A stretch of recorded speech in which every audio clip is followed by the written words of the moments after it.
Aí.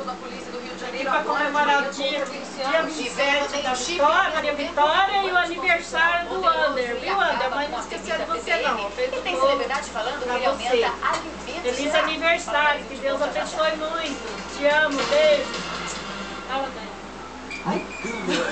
Feliz aniversário, nego preto. Beijo, te amo. Vamos comer logo. Fala, Fernando. Anderson, parabéns e estou muito feliz pela neném que tá batendo. Agora vamos comer. A vida de um artista de rua. Criatividade não falta ao artista. Tira a foto? Aí, ó, feliz aniversário, nego. Tua mãe lembrou de você, hein? Tapa na orelha. Musical da Broadway. Nesta sexta, no Câmara Record.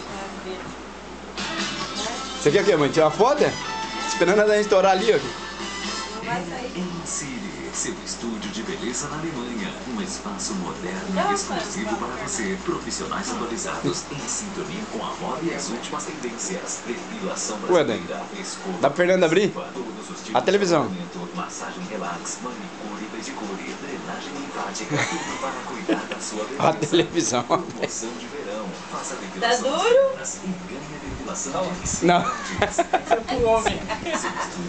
Isso é pro homem. Tá gravando. Isso é pro homem.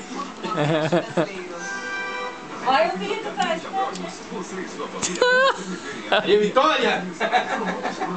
Eu preciso de um homem aqui em casa. Tá congelado. Tá congelado? Tá? Não, aí Tá estoura. congelado, né? Vai acabar de estourar isso aí, o fundo dela, rapaz. Tá louca? Bom para investir, melhor ainda para viver. Tá saindo. Agora vou acessar o site. Nossa, cara. Tá congelado, velho? Aqui é um homem. X da violência. Aí está, Maria Vitória e o aniversário do ano. Aí, ó. Debates. Hoje vai ter muita entrevista Record Música, a banda Maria Vitória e o aniversário do ano. Ó meu bebê, mãe. diversão. Aí, ó, Maria Vitória Graças. e o aniversário do ano, Fernando. Você assiste aqui na Record. Compre já o seu Vai, tem mais pra Record mim? e tenha a melhor programação na sua casa. Os melhores artistas e as mais divertidas novelas. Sim, mensalidade. Peça já o seu kit e tenha Record na sua casa. E agora? 9136. Pela Maria Vitória. Pelo Anderson. Já tava tudo. Já, tá bebendo muito.